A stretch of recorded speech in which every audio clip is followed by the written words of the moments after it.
Hello, good morning all of students. बेटा कल अपन ने जो पढ़ा था वो गेहूं की इम्पोर्टेंट कुछ पॉइंट्स थे, जैसे उसमें सीड रेट कितनी रखते हैं, स्पेसिंग कितनी है, डिप्थ मतलब गहराई कितनी पे बोते हैं, उसके बाद में मेथड ऑफ सोविंग की बुआई करने की सबसे कितनी विधियाँ हैं, उसमें से सबसे अच्छी विधि कौन सी है, बेस्ट मेथड ऑफ सोविंग। तो बेस्ट मेथड ऑफ सोविंग आपको बताई थी कि फर्टिलाइजर कम सीड ड्रिल मेथड है, सबसे अच्छी मेथड है। आज अपन नेक्स्ट जो चैप्टर है वो पढ़ेंगे फर्टिलाइजर कि गेहूं के अंदर फर्टिलाइजर्स की कितनी मात्रा रखते हैं, किस किस डोज में फर्टिलाइजर को देना चाहिए। तो सबसे पहले एक अपना आता है फर्टिलाइजर।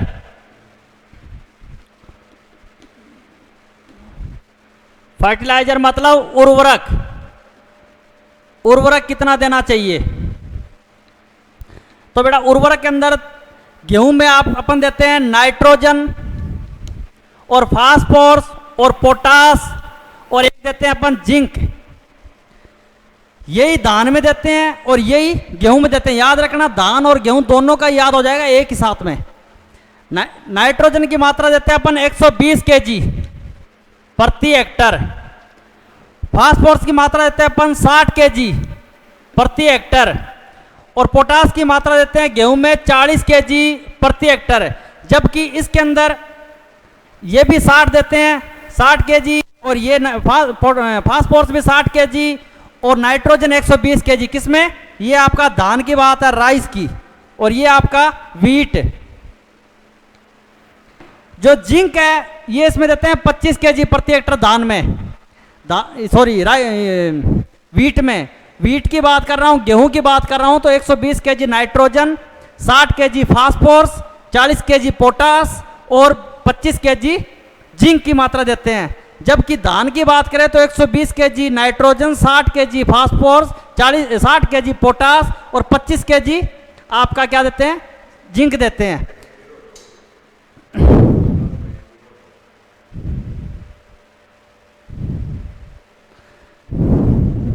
भी 120 केजी। अब मैं धान को तो रब कर रहा हूं, गेहूं की बात कर रहा हूं ओनली। यहां पे धान जब पढ़ाऊंगा तब धान की बात करेंगे। अब आपने बहुत सारे इसके अंदर पढ़ते आ रहे हो कि फास्फोरस और पोटास की पूरी मात्रा सोविंग के समय दे देते हैं। जब आप सोविंग कर रहे हो उस टाइम फास्फोरस और पोटास की तो पूरी मात्रा दे देते हैं। पूरी मात्रा कब देते हैं? सोविंग के समय। जबकि नाइट्रोजन की आधी मात्रा सोविंग के समय देते हैं और जो आधी मात्रा बच गई शेष, जो शेष मात्रा बची है उसको दूसरी और तीसरी सिंचाई में देते हैं। तो ऐसा क्यों करते हैं? आपने कभी रीजन देखा है या आपके गुरुजी से रीजन पूछा कि सर आप ऐसा क्यों करते हैं, धान नाइट्रोजन में आधी मात्रा ही क्यों देते हैं सोविंग के समय?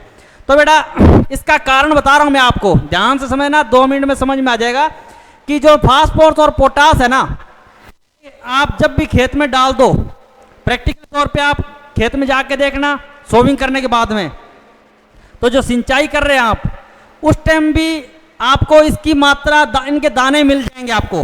किसके? फास्फोरस और पोटास के। सिंचाई करने के बाद में भी इनके दाने मिल जाएंगे और सोविंग करने के बाद में भी इनके दाने रह जाते हैं। ये पूरी तरह से पानी के साथ में घुलनशील नहीं होता है, गलता नहीं है। जितना पौधे को ऑब्जर्व करना उतना कर लेगा, बाकी रह जाएगा। जबकि नाइट्रोजन के अंदर क्या होती है कि ये पानी के साथ में लीचिंग होता है। लीचिंग होके ये क्या करता है कि पूरा जमीन में नीचे चला जाता है और जमीन के अंदर अलग अलग परतें बनी होती है, लेयर बनी होती है। वहां पे जाके ये क्या करता है, अपने को नुकसान पहुंचाता है। जमीन को जब उसकी जो फर्टिलिटी है उसको कमजोर कर देता है, जमीन को अनफर्टिल कर देता है। इसलिए नाइट्रोजन की हमेशा आधी मात्रा सोविंग के समय देते हैं और जो आधी शेष मात्रा है उसको 2 भागों में देते हैं। एक तो पहली सिंचाई में और दूसरी सिंचाई में देते हैं, 2 भाग में करके देते हैं। इसलिए नाइट्रोजन को हमेशा आधी मात्रा ही दी जाती है। इसकी स्क्रीनशॉट ले लें। अब आपके वीड, खरपतवार, कि भाई खरपतवार कौन कौन से हैं और गेहूं में कौन कौन से खरपतवार लगते हैं, उनका कंट्रोल कैसे होता है। वीड्स या खरपतवार, सबसे पहले तो खरपतवार की डेफिनेशन क्या है, परिभाषा क्या कहते हैं किसे खरपतवार? तो खरपतवार वे अनावश्यक पौधे होते हैं जो किसी स्थान पर बिना बोए उग जाते हैं और अपने को क्या है कि फसल के अंदर लाभ की अपेक्षा हानि पहुंचाते हैं, वो खरपतवार कहलाते हैं। हानि कैसे पहुंचाएंगे कि ये भाई सभी जगह चीजों में प्रतिस्पर्धा करते हैं, कंपटीशन करते हैं फसल से।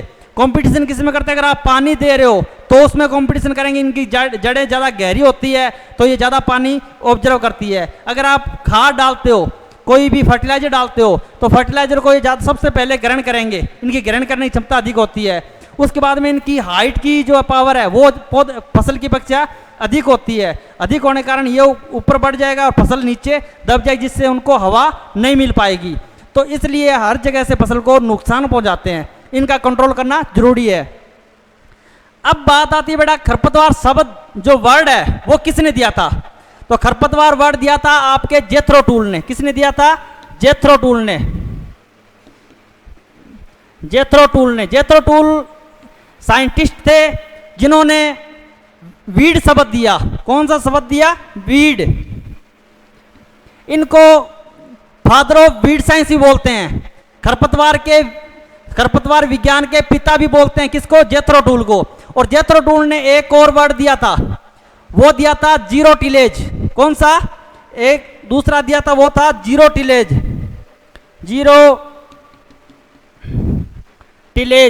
जीरो टिलेज का मतलब है शून्य भूपरिष्करण। शून्य भूपरिष्करण यानी किसी भी खेत को बिना जुताई किए हुए दूसरी फसल बो देना जीरो टिलेज कहलाता है।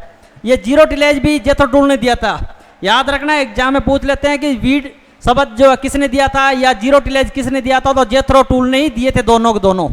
ठीक है। अब खरपतवार की बात कर रहे हैं कि कितने प्रकार के खरपतवार होते हैं जो इसमें लगते हैं गेहूं में, और उनको कैसे कंट्रोल करते हैं। तो बेटा खरपतवार दो प्रकार के होते हैं। एक तो एक बीज पत्री, जिसको संकरी पत्ती वाले भी खरपतवार बोलते हैं। एक द्विबीजपत्री, जिसको चौड़ी पत्ती वाले खरपतवार बोलते हैं। अब ये कौन से होते हैं, कैसे होते हैं, ये आपको पहचान भी करनी आनी चाहिए। तो ये आपको मैं दूसरा जो चैप्टर पढ़ाऊंगा आपको वीड साइंस से, उसके अंदर सारे आपके डाउट्स क्लियर कर दूंगा कि कौन से एक बीजपत्री के अंतर्गत आते हैं, कौन से द्विबीजपत्री आते हैं, इन्हें एक बीजपत्री क्यों कहते हैं। ये सारे डाउट्स आपके क्लियर करूंगा वीड साइंस में। अभी मैं टॉपिक के अकॉर्डिंग चल रहा हूं। तो इसमें आपका एक बीजपत्री खरपतवार, एक बीज पत्री खरपतवार या संकरी पत्ती वाले खरपतवार, इसके अंदर बेटा कौन कौन से खरपतवार आते हैं? इसमें सबसे पहला आता है गुली डंडा। गुली डंडा जो है इसका बॉटनिकल नेम है क्या है? गुली डंडा जो खरपतवार है आपने देखा है गेहूं के अंदर बिल्कुल गेहूं के जैसे टू कॉपी होता है, बिल्कुल सेम टू सेम गेहूं का ही टू कॉपी होता है ना। इसको बोलते हैं फेलेरिस माइनर।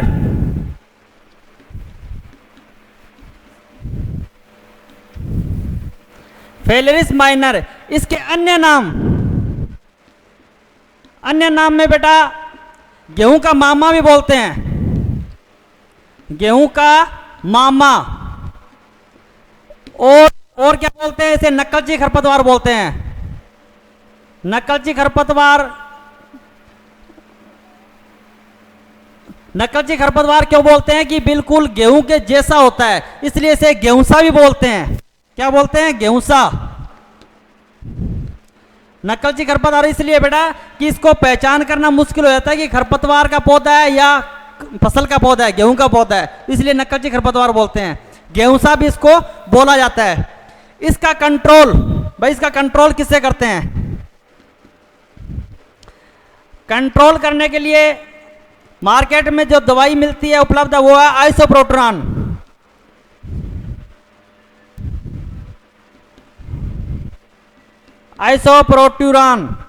इसकी जो डोज है मात्रा वो है 750 ग्राम। कितनी है? 750 ग्राम प्रति हेक्टर। भाई आइसोप्रोटोन की जो मात्रा है 750 ग्राम दवाई है वो 1 हेक्टर के लिए सफिशिएंट है। लेकिन आजकल क्या है, जो गुली डंडा इसके प्रति रेजिस्टेंट हो चुका है। रेजिस्टेंट का मतलब संवेदनशीलता आ गई। एक ही दवाई खेत में बार बार डालेंगे अपन किसी वीड के ऊपर, तो उसके अंदर प्रतिरोधकता क्षमता बढ़ जाती है और उसके अंदर संवेदनशीलता आ जाती है। संवेदनशीलता आने के कारण वो उस दवाई से कंट्रोल नहीं हो पाता है। इसकी जगह दूसरी दवाई यूज करनी पड़ती है, वो आपका सल्फोसल्फ्यूरान।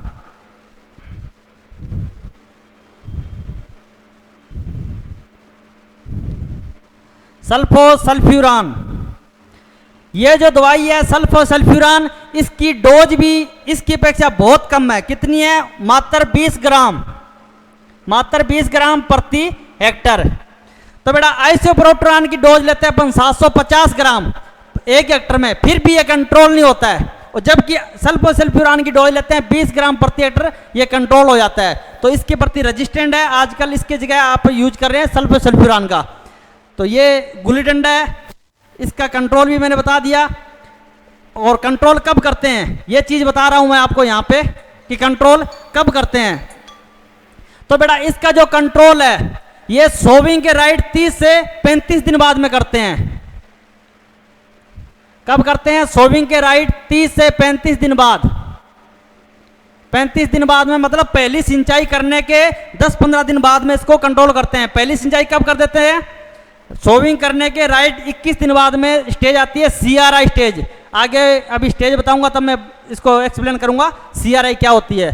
तो CRI स्टेज के बाद में 10-15 दिन बाद में, यानी टोटल सोविंग के 30-35 दिन बाद इसको कंट्रोल कर देते हैं, स्प्रे कर देते हैं। इसकी स्क्रीनशॉट ले लें।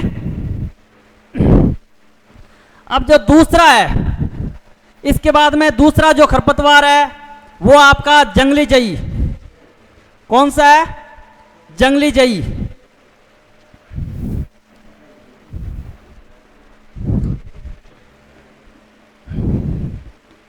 जंगली जई, इसका बॉटनिकल नेम है एविना फटुआ।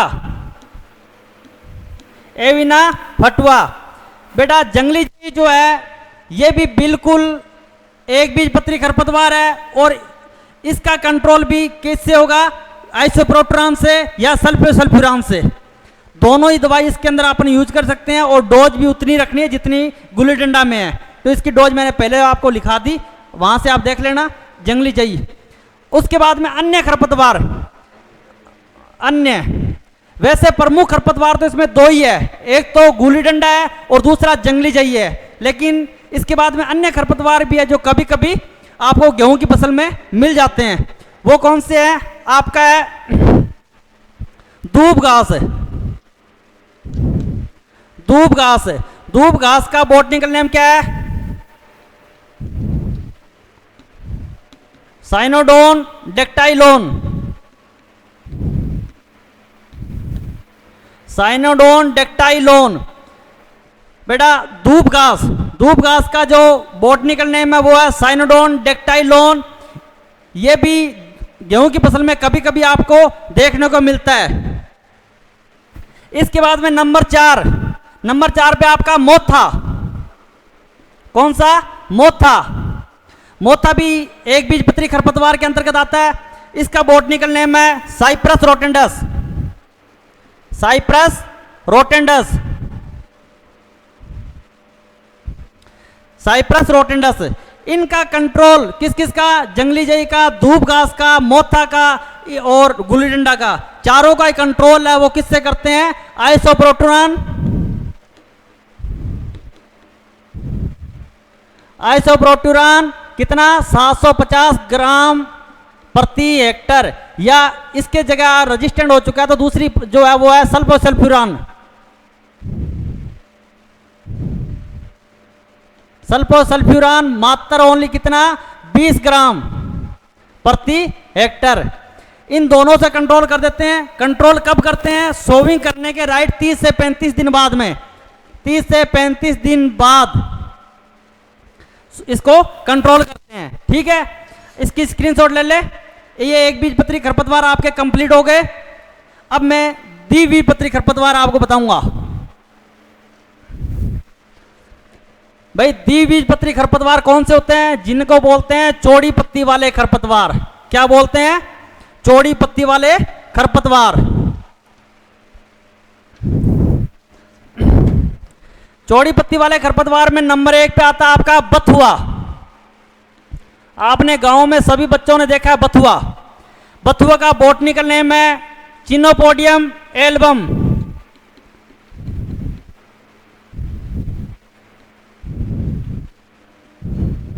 चिनोपोडियम एल्बम, ये बथुआ है। बथुआ का बॉटनिकल नेम चिनोपोडियम एल्बम है।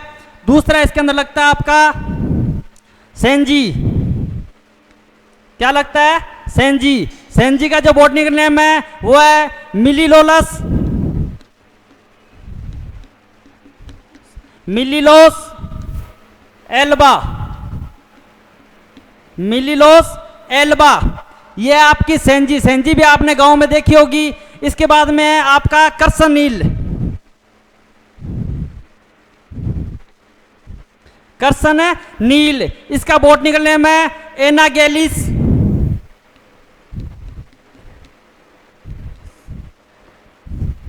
आरबेसिस, एनागेलिस आरबेसिस। किसका? करसनील का। ठीक है, इसके बाद में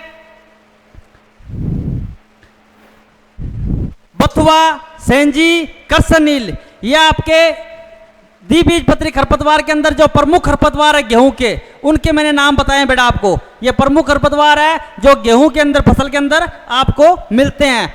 इनका जो कंट्रोल है, इनका कंट्रोल करते हैं अपन 2,4-D से। किससे करते हैं? 2,4-D। बेटा 2,4-D इससे कंट्रोल करते हैं। इसकी डोज कितनी है? ओनली 0.5 kg प्रति हेक्टर। 0.5 kg प्रति हेक्टर। बेटा एक बात ध्यान रखना, यहाँ पे 2,4-D से रिलेटेड एक क्वेश्चन बता रहा हूं मैं आपको कि 2,4-D जो है, इसकी अगर आप 20 ppm, ppm यहां समझा रहा हूं मैं आपको, ppm आपने केमिस्ट्री में पढ़ा होगा ppm, या सॉइल केमिस्ट्री में पढ़ा है ppm। तो जो ppm है इसका मतलब है पार्ट पर मिलियन। आपको आना चाहिए कि 1 ppm का सॉल्यूशन बनाना चाहिए। कैसे बनाते हैं तो यह आपको ज्ञात होना चाहिए। आपने प्रैक्टिकल के अंदर करके आए 11th-12th में कि 1 ppm का सॉल्यूशन कैसे बनाते हैं, 2 ppm का सॉल्यूशन कैसे बनाते हैं। तो इसका मतलब है पार्ट पर मिलियन। तो जो 2,4-D है, 2,4-D को अगर आप 20 ppm से, 20 ppm सांद्रता से अगर ज्यादा लोगे तब तो काम करेगा किसमें? खरपतवार नाशी में। खरपतवार को कंट्रोल करेगा। ठीक है, वार नाशी खरपतवार को नष्ट करेगा। और अगर 20 ppm से कम लोगे तो 2,4-D काम करेगा किसमें? हार्मोन्स में। 20 ppm से कम, अगर 20 ppm से कम डोज लोगे आप, सांद्रता लोगे, तो काम करेगा किसमें? हार्मोन्स में। हार्मोन्स के अंदर इसकी ये विशेषता है 2,4-D की। 2,4-D की विशेषता यह है कि इसका अगर 20 ppm सांद्रता से ज्यादा लोगे तो आपका ये खरपतवार नाशी के रूप में काम करेगा, यानी खरपतवार को कंट्रोल करेगा। और अगर 20 ppm से कम लोगे तो खरपतवार नाशी के रूप में काम नहीं करेगा, ये हार्मोन्स के रूप में काम करेगा, हार्मोन्स बन जाएगा। ठीक है बेटा, तो ये आपके खरपतवार थे। और इसका कंट्रोल वही सेम ही है के 30 से 35 दिन बाद में करना है। कितना दिन बाद कंट्रोल करना है? इसका कंट्रोल 2,4-D से है। सॉरी, कंट्रोल किससे करते हैं? 2,4-D से। और कब करते हैं? बुआई के 30 से 35 दिन बाद। 35 दिन डेज बाद में इसकी कंट्रोल करते हैं। इसका स्क्रीनशॉट ले लें। तो बेटा मैंने आपको खरपतवार पढ़ा दिए कि कौन कौन से खरपतवार लगते हैं, एक बीजपत्री वाले कौन से हैं, द्विबीजपत्री वाले कौन से हैं, उनका कंट्रोल किससे करते हैं। 2,4-D क्या चीज है ना। 2,4-D से एक रिलेटेड क्वेश्चन भी आता है एग्जाम में, और आया हुआ है जेट के एग्जाम में। कौन सा? कि 2,4-D का उपयोग करते हैं, निम्न में से 2,4-D का उपयोग किया जाता है। आपको मिलेगा एक बीजपत्री खरपतवार, द्विबीजपत्री खरपतवार, ठीक है। तो ऑप्शन में 2 और ऑप्शन दे देंगे, तो आप ये द्विबीजपत्री खरपतवार पे उपयोग करते हैं। द्विबीजपत्री खरपतवार का मतलब है चौड़ी पत्ती वाले खरपतवार। अगर चौड़ी पत्ती वाले खरपतवार का ऑप्शन आए तो उस पर करना है, चौड़ी वाली पत्ती का ना है, द्विबीजपत्री का है तो भी उस पर करना है, द्विबीजपत्री पे, ठीक है। क्वेश्चन आता है एग्जाम के अंदर। अब बेटा आपकी बारी आती है एरीगेशन की, कि गेहूं के अंदर जो एरीगेशन है वो कितने प्रकार का है, किस किस प्रकार से एरीगेशन देते हैं, कितने दिन बाद में देते हैं, है ना, और कब देना चाहिए, कौन सी स्टेज पे देते हैं। तो मैं आपके सारे डाउट्स दूर करूंगा कि कब देते हैं, कितने दिन बाद में देते हैं एरीगेशन।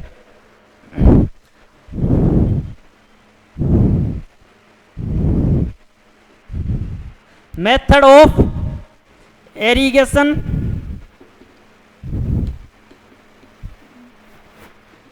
इन व्हीट,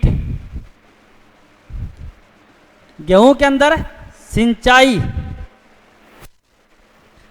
गेहूं में टोटल बेटा 6 सिंचाई की आवश्यकता होती है। कितने सिंचाई की? 6 सिंचाई की। 6 सिंचाई की आवश्यकता होती है गेहूं की फसल के लिए। उसमें से कौन कौन सी होती है, कितने दिन बाद में आती है, सारी आपको मैं समझा रहा हूं, आप बोर्ड पे ध्यान देके समझना। नंबर 1 फर्स्ट, ये आपकी फर्स्ट जो स्टेज है, स्टेज ये आपकी CRI। बेटा सबसे पहले तो CRI की आपको फुल फॉर्म आनी चाहिए कि CRI कहते किसे हैं। तो CRI का मतलब है क्राउन रूट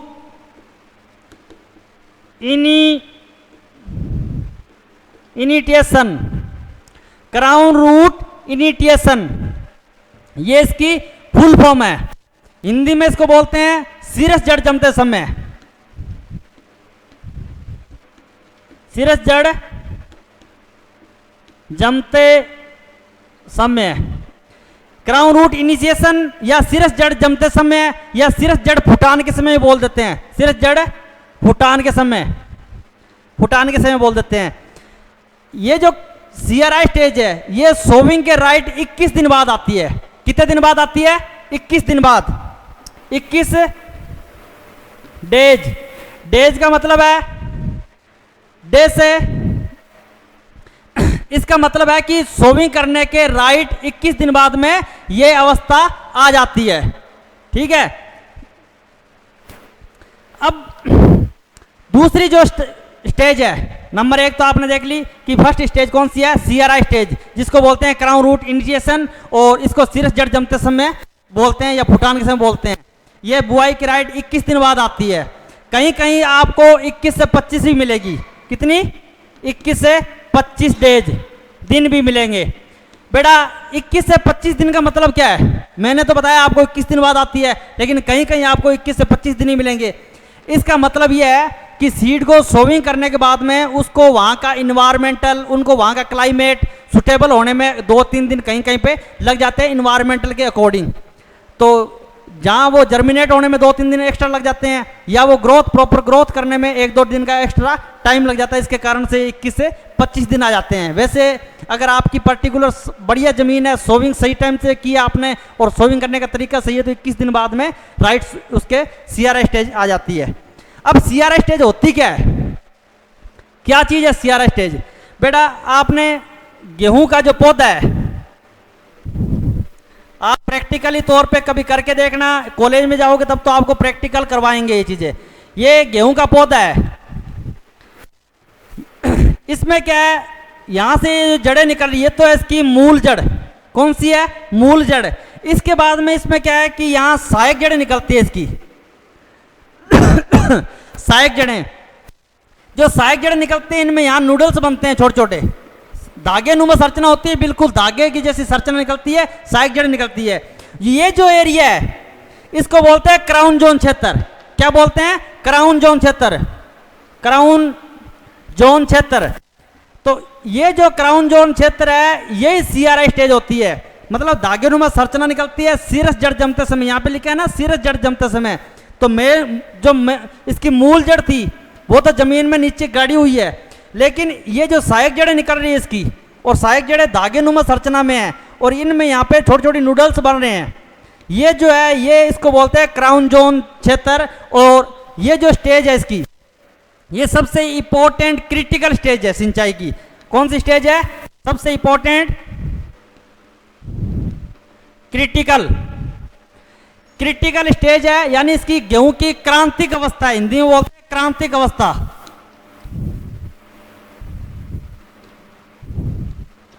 क्रांतिक अवस्था सिंचाई की क्रांतिक अवस्था है ये, most important of the critical stage in wheat. इसका स्क्रीनशॉट ले लें फर्स्ट स्टेज का। अब दूसरी स्टेज आपको समझा रहा हूं विथ डायग्राम, मैंने आपको बताया।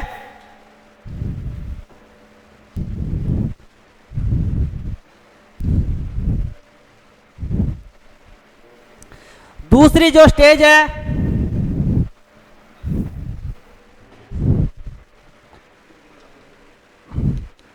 सेकंड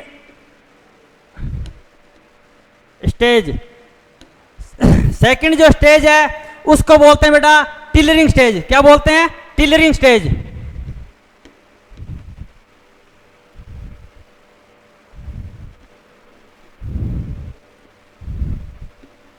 टिलरिंग स्टेज इसका मतलब है हिंदी में बोलते हैं कल्ले निकलते समय। कल्ले निकलते समय, बेटा कल्ले निकलते समय इसका क्या मतलब हुआ कि आपने ये जो आपका प्लांट है, यहाँ पे डायग्राम बना के दिखा रहा हूं मैं आपका, ये जो आपका प्लांट है इसमें छोटे छोटे कल्ले निकलते हैं ऐसे। ये जो कल्ले निकल रहे हैं, शाखाएं इसकी बढ़ रही है, कल्ले निकल रहे हैं, तो इस स्टेज को बोलते हैं कौन सी? टिलरिंग स्टेज, यानी कल्ले निकलते समय। और ये बुआई करने के राइट कितने दिन बाद में आ जाती है? 40 से 45 दिन बाद में। कितने दिन बाद में? 40 से 45 दिन बाद में।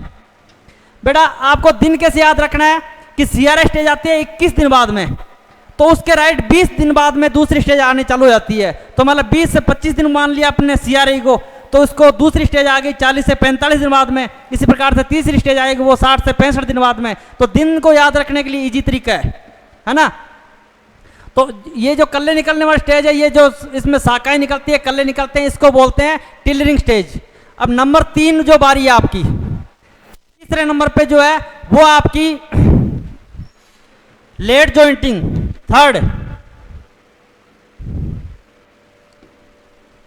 थर्ड स्टेज, इसको बोलते हैं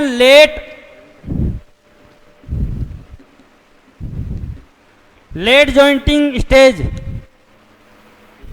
लेट जॉइंटिंग स्टेज इसका मतलब है,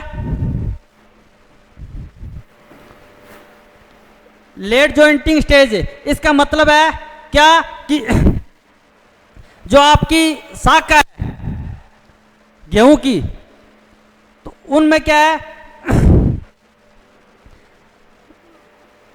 कितने दिन बाद आती है? 60 से 65 दिन बाद, 60 से 65 दिन बाद में ये स्टेज आ जाती है लेट जॉइंटिंग। इसके बाद में आप number 4 fourth stage,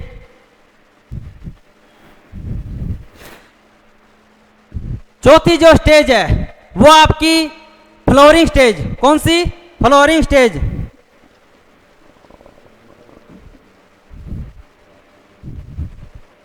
flowering stage इसको बोलते हैं पुष्पन अवस्था।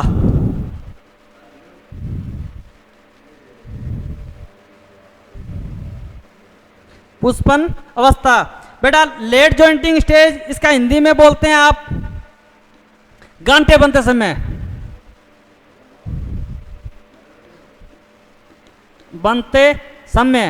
इसका मैं डायग्राम भी नहीं बताया आपको, डायग्राम बता रहा हूं यहां पे। आपने गेहूं का देखा होगा खेत में कि ये जो आपकी गेहूं का है पौधा है, इसमें ऐसी ऐसी गांठें बनती हैं बीच बीच में।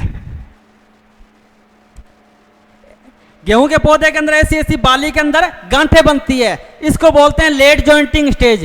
क्या बोलते हैं? Late jointing stage. और इसके बाद में जो स्टेज आती है वो है फ्लोरिंग स्टेज। कौन सी है? Flooring stage. कौन सी? पुष्पन अवस्था। पुष्पन अवस्था ये कितने दिन बाद आती है? इसके राइट 20 दिन बाद, यानी 80 से 85 दिन बाद। 80 से 85 दिन बाद आती है। अब ये स्टेज कौन सी होती है? आपने कभी देखे गेहूं में पुष्पन अवस्था, पुष्प आते? जब गेहूं के अंदर बालियां निकलती है ना, उसको बोलते हैं पुष्पन अवस्था। ये जो गेहूं का प्लांट है, इसमें ये बालियां बन रही है, बालियां बन रही है, ये इसको बोलते हैं पुष्पन अवस्था। पुष्पन अवस्था। 4 स्टेज हो गई। फर्स्ट स्टेज आपकी क्रिटिकल स्टेज, CRI स्टेज जिसको बोलते हैं, बुआई के राइट 21 दिन बाद में आती है। सेकंड स्टेज जो आपकी है यह है टिलरिंग स्टेज, जिसको कल्ले निकलते समय बोलते हैं, सोविंग करने के 40 से 45 दिन बाद में आती है। थर्ड जो स्टेज है ये आपकी late jointing stage. Late jointing stage का मतलब है गांठे बनते समय।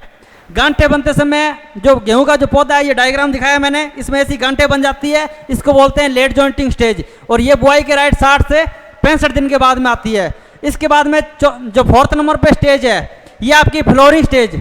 फ्लोरिंग स्टेज मतलब पुष्पन अवस्था।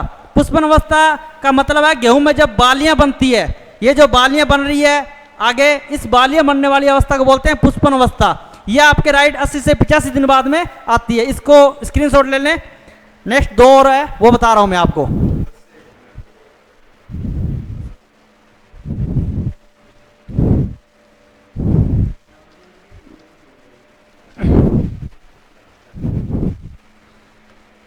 चार स्टेज हो गई आपकी। 5 नंबर पे आपकी जो है 5th स्टेज, ये आपकी कौन सी? Milking stage.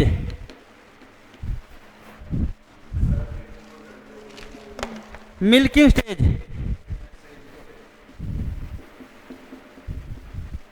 Milking stage. Milking stage का मतलब है दूधिया अवस्था।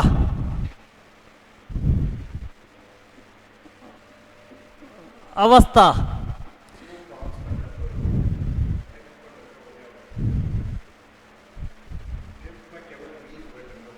सॉरी,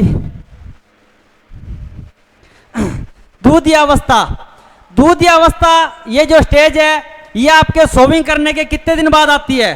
सोविंग करने के आपके 100 से 105 दिन बाद में स्टेज आ जाती है। 100 से 105 दिन के बाद में स्टेज आती है, जिसको बोलते हैं मिल्किंग स्टेज। मिल्किंग स्टेज का मतलब बेटा कि जो बाली है, बाली के अंदर जो दाने हैं, दानों के अंदर दूध बनना चालू हो जाता है। अगर उसको दाने को अगर आप दबा के देखोगे तो उसमें चिपचिपा व्हाइट कलर का पदार्थ निकलेगा, जिसको बोलते हैं दूध अवस्था, मिल्किंग स्टेज। ये जो मिल्किंग स्टेज है बुआई के राइट कितने दिन बाद आती है? 100 से 105 दिन के बाद में। इसके बाद में जो लास्ट स्टेज है, लास्ट स्टेज है उसको बोलते हैं डग स्टेज। जो 6 नंबर पे आपकी है वो है आपकी डग स्टेज। डग स्टेज। डग स्टेज इसका मतलब है दाने कठोर बनते समय। दाने कठोर बनते समय। बेटा इंग्लिश में इसलिए बता रहे हैं कि ताकि इंग्लिश मीडियम वाले बच्चों को कोई दिक्कत ना आए। हिंदी मीडियम वालों के लिए भी लिख रहे हैं और हिंदी इंग्लिश मीडियम वालों के लिए भी बता रहे हैं, ताकि इंग्लिश मीडियम का जो बच्चा है उसको समझ में आ जाए कि डग स्टेज कौन सी होती है, मिल्किंग स्टेज कौन सी होती है, फ्लोरिंग स्टेज कौन सी होती है। और हिंदी मीडियम जो वाले बच्चे हैं वो भी ध्यान दें कि आपको एग्रीकल्चर के अंदर आप आए हो तो आपको इंग्लिश का थोड़ा थोड़ा इंप्रूव करना पड़ेगा, क्योंकि अगर आप ICR या BHU के द्वारा कोई यूनिवर्सिटी से आप डिग्री ले रहे हैं तो आपको वहाँ पे इंग्लिश मीडियम से पढ़ना पड़ेगा। ये जो स्टेज है इस स्टेज के मात्र 10 दिन बाद में स्टेज चालू आ जाती है, 10 से 15 दिन के, यानी आपकी कितने 110 दिन से लेकर 120 दिन के बाद में ये स्टेज आ जाती है। कौन सी? डग स्टेज। इसके अंदर क्या हो जाता है कि जो दाने हैं, दाने कठोर होने लगते हैं, दानों के अंदर हार्डनेस आती है, कठोरता आती है। जो दाना है गेहूं का इसको कठोर होने लगते हैं, पकने लगते हैं, इस स्टेज को बोलते हैं डग स्टेज। इन 6 स्टेज के अंदर आपको सिंचाई करने की आवश्यकता होती है। अब मैं आपको नेक्स्ट कल बताऊंगा कि किसान के पास में सिंचाई की सुविधा अगर उपलब्ध ना हो 6 की, अगर 1 सिंचाई की सुविधा उपलब्ध हो तो कब करनी चाहिए, 2 की हो तो कब करनी चाहिए, और 3 की हो तो कब करनी चाहिए। अगर 3 सिंचाई उपलब्ध है तो कौन कौन सी स्टेज में करना चाहिए, और अगर 1 स्टेज उपलब्ध है तो कौन से पे करना चाहिए, ये सारी बातें आपको कल एक्सप्लेन करूंगा। अगर इसमें मेथड ऑफ जो इरिगेशन है, इसके अंदर अगर आपको स्टेज में कोई प्रॉब्लम है, समझ में नहीं आया हो, तो मुझे कमेंट्स करके बताना, ताकि मैं आपको दोबारा समझा सकूं या जो आपका डाउट है वो दूर कर सकूं। और फर्टिलाइजर मैंने पढ़ाया, उसके अंदर भी कोई दिक्कत है तो आप बताना। और उसके बाद मैंने वीड पढ़ाए, गेहूं के जो वीड्स है उसमें कोई आपको दिक्कत आ रही है, समझ में नहीं आया है तो मुझे आप बताना, ठीक है। कल के लिए जय हिंद, जय भारत।